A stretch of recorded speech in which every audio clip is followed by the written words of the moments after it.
Kaugnay pa rin ang isinasagawang investigasyon ng Senado ukol sa Mamasapano encounter. Iginiit ng DILG at ng PNP na hindi nila pinababayaan ang Special Action Force. Maliban dito, sumailalim din sa masinsinang pagpaplano ang Oplan Exodus. Ang detalye alamin muna natin sa aming kasama si Ria Fernandez na nasa Senado live.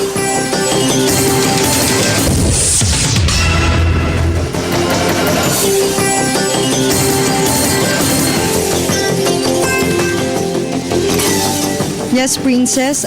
Iginiit kanina ni ex-PNP Staff Chief Tulio Napeñas na mahabang panahon ang ginugol nila para nga dito sa tinatawag na Oplan Exodus.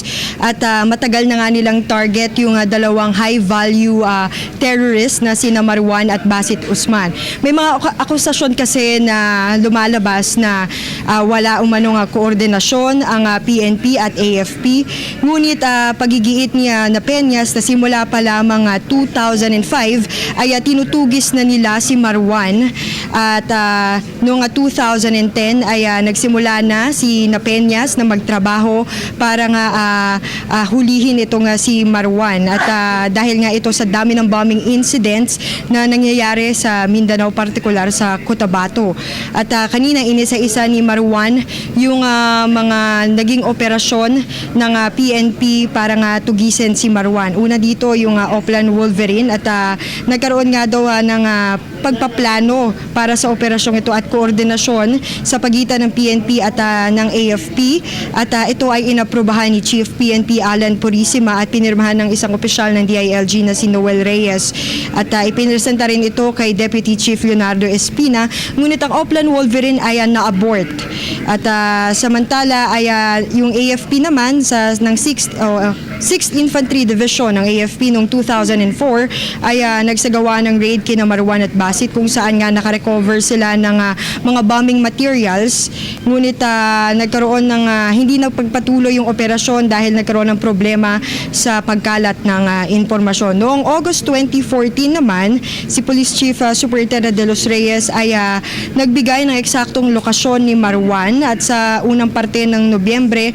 ay nagpatawag ng isang pinatawag ni resigned PNP Chief Alan Purisima si Director Napeñas sa kanyang White House at sinabi niya o inutusan niya si Napeñas na magtrabaho kasama si Fernando Midnes, ang Director ng Intelligence Group para sa operasyon sa Mamasapano. At sinabi ni Napeñas na binigyan sila ng go signal ni Purisima at ngunit kailangan muna nilang kumuha ng go signal din at sabihin kay Pangulong Noynoy Aquino.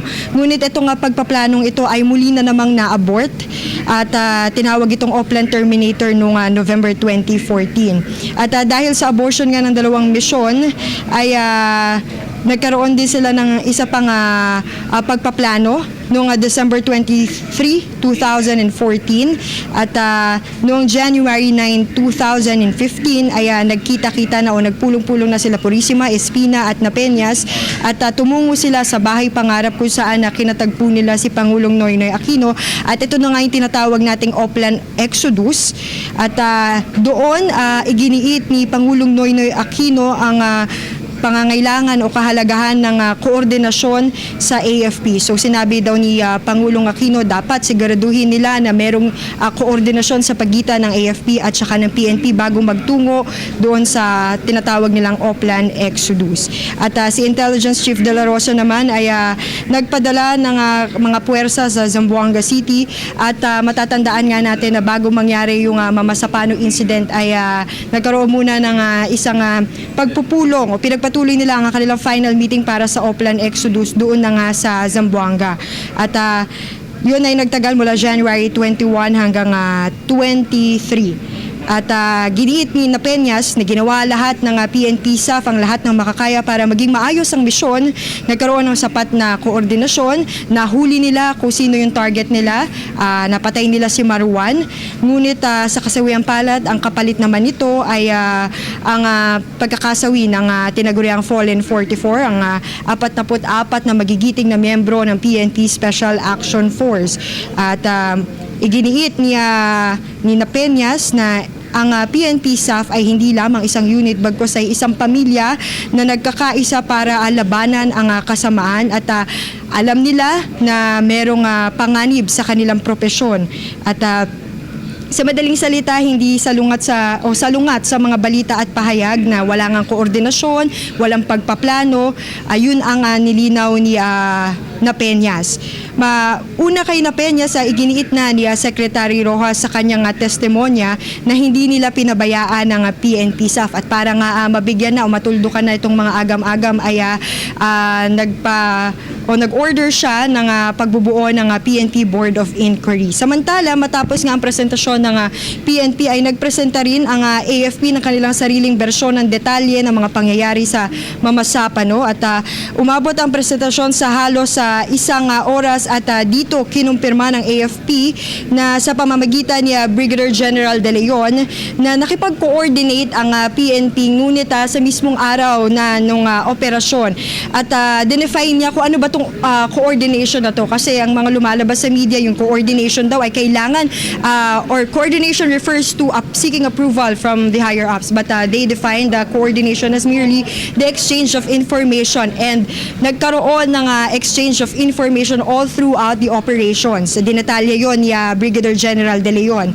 At matapos ang presentasyon ay binuksan na ni Senator Grace Poe ang interpellation kung saan nagtanong na ang mga senador sa mga resource speaker. At unang nagtanong dito ay si Senator Alan Peter Cayetano kasi napansin niya na hindi nagsalita ang sino man mula sa MILF. Walang nagsalita mula sa MILF at wala ring ipinesent ang sariling chronology o timeline of events ang MILF.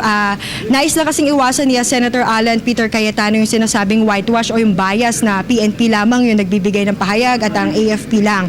Kaya hinimok niya ang MILF, buti na lamang ay may representante dahil hindi nakapunta si MILF Chief Muager Iqbal at bagkos ay nandoon si MILF CCCH Chair Rasid Ladyasan at inabisuhan nila ito na sabihan si Iqbal na kailangan ay dumalo bukas at isumite na kaagad bukas yung sarili nga nilang bersyon ng chronology o timeline of events para maiwasan yung revisions at baka magkaroon pa ng pagdududa mula sa publiko.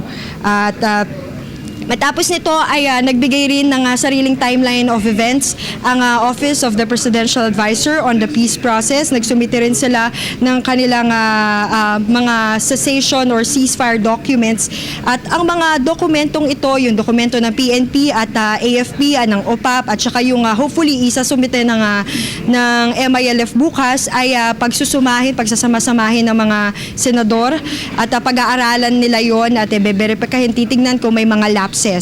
So bukas magkakaroon muli ng pagdinig, ipagpapatuloy ang pagdinig ng Senado kaugnay nga ng Mamasapano incident. Yan muna ang pinakasariwang balita mula rito sa Senado. Ako si Ria Fernandez para sa Telebisyon ng Bayan.